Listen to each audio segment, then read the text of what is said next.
그날 병원장은 무릎을 꿇었습니다. 72세 노인 앞에서요.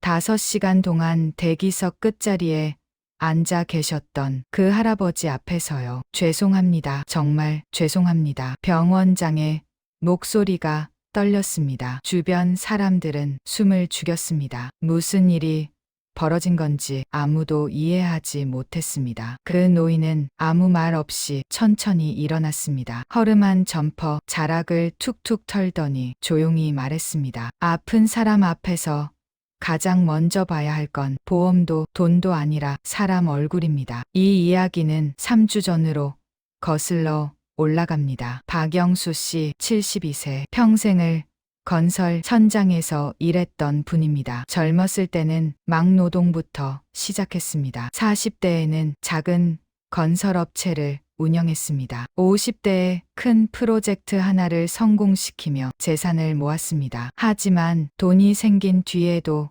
생활은 변하지 않았습니다. 낡은 아파트에서 혼자 살았습니다. 아내는 10년 전 췌장암으로 세상을 떠났습니다. 당시 치료비만 8천만 원이 들었습니다. 보험이 없어서 거의 다 본인이 부담했습니다. 당시 아내가 입원해 있을 때였습니다. 옆 병실에 백혈병을 앓는 7살 남자아이가 있었습니다. 가난한 부부는 치료비를 감당할 수 없었습니다. 낡은 소아병동마저 폐쇄된다는 소식에 절망했습니다. 그 이야기를 들은 박영수 씨는 결심했습니다. 소아병동 짓는데 기부하자.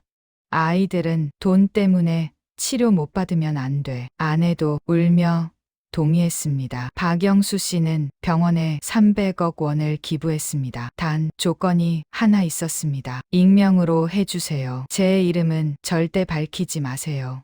내 이름 걸면 자랑하러 한 것 같아서 싫어요. 3개월 뒤 새 소아병동이 완공됐습니다. 많은 아이들이 그곳에서 치료받았습니다. 아내는 그해 가을에 세상을 떠났습니다. 하지만 미소를 지으며 갔습니다. 그러던 어느 날 무릎이 아프기 시작했습니다. 처음엔 참을 만했습니다. 하지만 2주가 지나자 걷기도 힘들어졌습니다. 병원 가봐야겠어. 박영수 씨는 중얼거렸습니다. 동네 정형외과에 먼저 갔습니다. 의사는 엑스레이를 찍어보더니 말했습니다. 큰 병원에서 정밀 검사 받아보셔야겠습니다. MRI가 필요하다는 얘기였습니다. 박영수 씨는 청솔병원으로 향했습니다. 지역에서 가장 큰 병원이었습니다. 그리고 그곳은 10년 전 박영수 씨가 300억 원을 기부해 소아병동을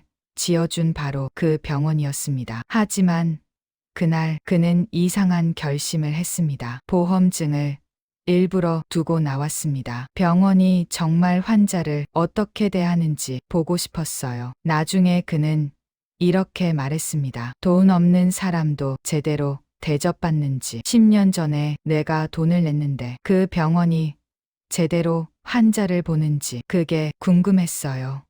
오후 2시 박영수 씨는 정형외과 접수대에 섰습니다. 접수 직원은 10대 초반으로 보이는 여성이었습니다. 단정한 유니폼에 차가운 표정이었습니다. 이름표에는 김미경이라고 적혀 있었습니다. 진료 신청서 작성하시고요. 김미경 씨가 서류를 건넸습니다. 박영수 씨는 천천히 양식을 채웠습니다. 손이 조금 떨렸지만 차근차근 썼습니다. 보험증 주세요. 김미경 씨가 손을 내밀었습니다. 박영수 씨는 고개를 저었습니다. 보험은 안 쓸 겁니다. 네? 비급여로 하신다고요? 김미경 씨의 눈빛이 달라졌습니다. 박영수 씨를 위아래로 훑어봤습니다. 낡은 점퍼, 해진 운동화, 구부정한 어깨.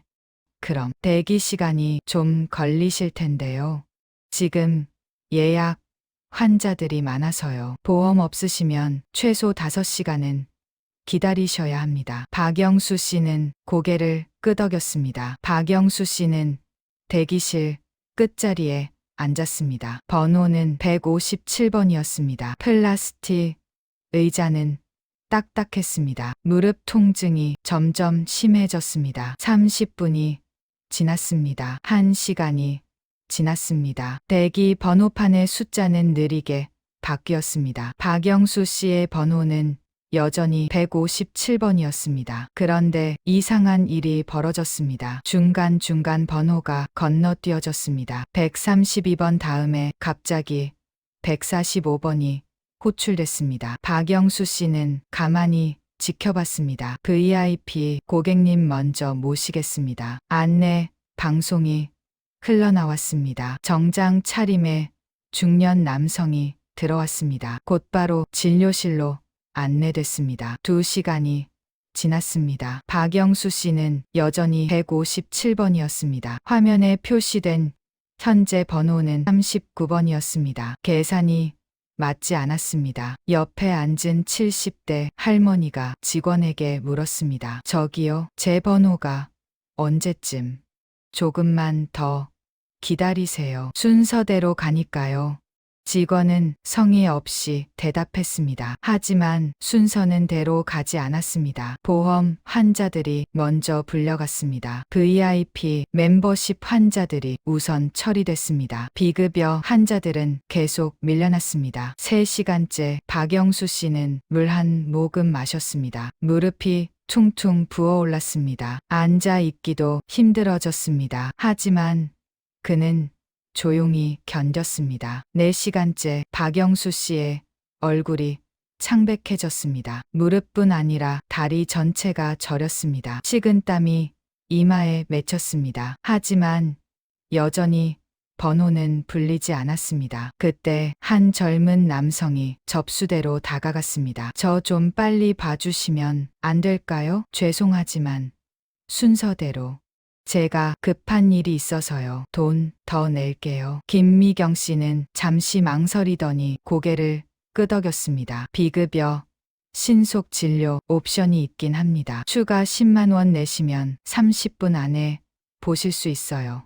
젊은 남성은 카드를 내밀었습니다. 박영수 씨는 그 장면을 지켜봤습니다. 표정은 변하지 않았습니다. 하지만 눈빛이 조금 흔들렸습니다. 주먹을 꽉 쥐었다가 펴길 반복했습니다. 이게 내가 300억을 낸 병원인가? 박영수 씨는 속으로 생각했습니다. 10년이 지났는데도 아무것도 변하지 않았구나. 주먹에 힘이 들어갔습니다. 5시간째 드디어 157번이 호출됐습니다. 박영수 씨는 천천히 일어났습니다. 다리가 제대로 펴지지 않았습니다. 한 걸음 한 걸음 절뚝이며 진료실로 향했습니다. 그런데 바로 그 순간이었습니다. 병원 로비 쪽에서 소란이 일었습니다. 어디 계십니까? 박영수 어르신. 병원장의 목소리였습니다. 김태준 병원장, 58세. 그는 간부 5명을 대동하고 로비로 내려왔습니다. 얼굴이 새하얗게 질려 있었습니다. 손에는 오래된 파일 하나를 들고 있었습니다. 박영수 어르신 계십니까? 병원장이 다시 외쳤습니다. 접수대의 김미경 씨가 화들짝 놀랐습니다. 아, 저기 방금 진료실로 들어가셨는데요. 김태준 병원장은 진료실로 뛰어갔습니다. 문을 벌컥 열었습니다. 그리고 박영수 씨를 발견했습니다. 문 앞에 서 있는 그를요. 어르신이시군요. 병원장의 목소리가 떨렸습니다. 정말 죄송합니다. 그는 박영수 씨 앞에서 90도로 허리를 숙였습니다. 진료실이 술렁였습니다. 담당 의사도 어리둥절한 표정이었습니다. 간부들도 일제히 고개를 숙였습니다. 무슨 일인지 아무도 이해하지 못했습니다. 병원장님, 이게 무슨...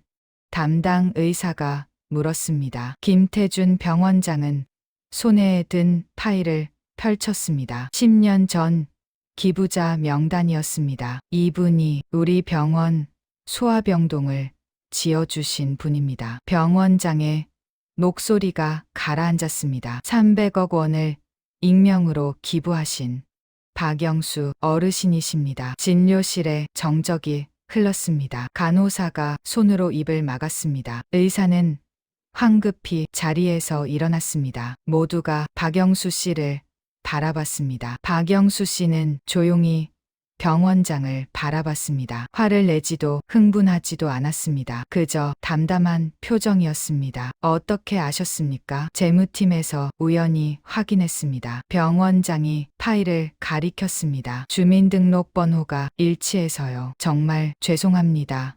어르신. 박영수 씨는 고개를 저었습니다. 사과는 나한테 하는 게 아닙니다. 밖에 아직도 기다리는 사람들한테 하세요. 5시간 넘게 기다린 사람들한테요. 병원장은 입술을 깨물었습니다. 박영수 씨는 계속 말했습니다. 나는 일부러 보험을 안 썼습니다. 궁금했거든요. 돈 없는 사람도 제대로 대접받는지, 아픈 사람이 아픈 채로 5시간을 기다려야 하는지, VI인 이름으로 줄을 새치기 하는 게 맞는 건지. 박영수 씨의 목소리는 낮았지만 단단했습니다. 그리고 확인했습니다. 이 병원은 환자를 보는 게 아니라 지갑을 먼저 보더군요. 진료실이 다시 조용해졌습니다. 김태준 병원장은 두 손을 모았습니다. 할 말씀이 없습니다. 시스템을 완전히 바꾸겠습니다. 이런 일이 다시는 없도록 하겠습니다. 박영수 씨는 잠시 침묵했습니다. 그리고 천천히 입을 열었습니다. 병원장님, 아픈 사람 앞에서요. 가장 먼저 봐야 할 건 뭡니까? 보험도 아니고 돈도 아니고 VIP 등급도 아닙니다. 박영수 씨는 자신의 가슴을 가리켰습니다. 사람 얼굴입니다. 고통받는 사람의 표정입니다. 그게 의료의 출발점 아닙니까? 병원장은 고개를 숙인 채 대답했습니다. 맞습니다. 정말 맞는 말씀입니다. 저희가 본질을 잃었습니다. 박영수 씨는 허리를 펴며 말했습니다. 나는 MRI만 찍으러 왔습니다. 특별 대우 같은 거 필요 없어요. 하지만 약속 하나 해주세요. 오늘 나처럼 기다린 사람들, 그 사람들한테 사과하고 시스템 바꾸는 거 보여주세요. 병원장은 고개를 끄덕였습니다. 반드시 그렇게 하겠습니다. 일주일 안에 전면 개편하겠습니다. 어르신, 정말 감사합니다. 그날 이후 청솔병원은 변했습니다. 일주일 뒤 새로운 접수 시스템이 도입됐습니다. 응급도에 따라 환자를 분류하는 방식으로요. 보험, 유무와 관계없이 동등하게 대기 순서가 정해졌습니다. VIP 신속 진료 서비스는 폐지됐습니다. 대신 응급 우선 진료 시스템이 만들어졌습니다. 통증 정도, 증상의 위급성이 기준이 됐습니다. 돈이 아니라 필요가 우선순위가 됐습니다. 김미경 씨는 더 이상 접수대에 없었습니다. 사직서를 냈다고 합니다. 하지만 그날의 기록은 남아 있습니다. 교훈으로요. 박영수 씨는 그 후로도 조용히 살았습니다. 병원에서 특별 대우를 제안했지만 거절했습니다. 나는 그냥 환자일 뿐이라며 웃었습니다. 여전히 낡은 점퍼를 입고 동네를 걸었습니다. 6개월 뒤 청솔병원의 만족도가 급상승했습니다. 환자 리뷰에 이런 댓글들이 달렸습니다. 처음으로 사람 대접받는 느낌이었어요. 아프다고 말하니까 진짜 들어주더라고요. 김태준 병원장은 매달 회의 때마다 말합니다. 박영수 어르신을 기억하십시오. 우리가 왜 여기 있는지 잊지 마십시오. 그의 책상에는 그날의 기록이 액자로 걸려 있습니다. 박영수 씨에게 나중에 기자가 물었습니다. 왜 그렇게까지 하셨습니까? 300억이나 기부하신 분이 굳이 5시간을 기다리셨습니까? 박영수 씨는 잠시 생각하더니 대답했습니다. 내 아내가 아팠을 때 우리도 보험이 없었어요. 그때 많이 차별받았습니다. 대기실 구석에서 10시간을 기다렸죠. 의사 선생님은 5분도 안 봐줬어요. 보험 없으면 큰 병원 오지 말라는 소리도 들었습니다. 그의 눈가가 붉어졌습니다. 아내는 결국 떠났습니다. 그때 다짐했어요.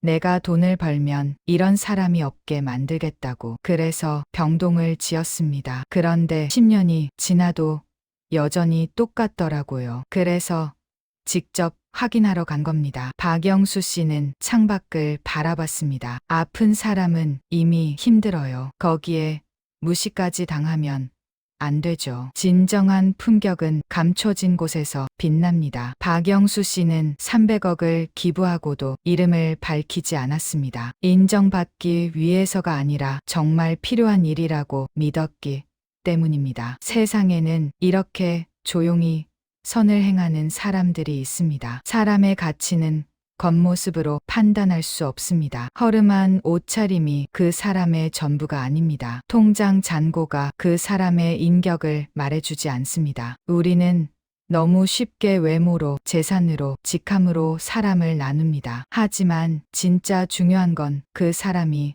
어떻게 살아왔는가입니다. 시스템은 사람을 위해 존재해야 합니다. 병원은 돈을 버는 곳이 아니라 사람을 살리는 곳입니다. 보험이 있든 없든 아픈 사람은 동등하게 대접받아야 합니다. 제도가 사람을 차별하기 시작하면 그 제도는 이미 목적을 잃은 겁니다. 당신이 누군가를 처음 만났을 때 그 사람의 옷이 아니라 눈을 먼저 보세요. 거기에 진짜 이야기가 담겨 있습니다.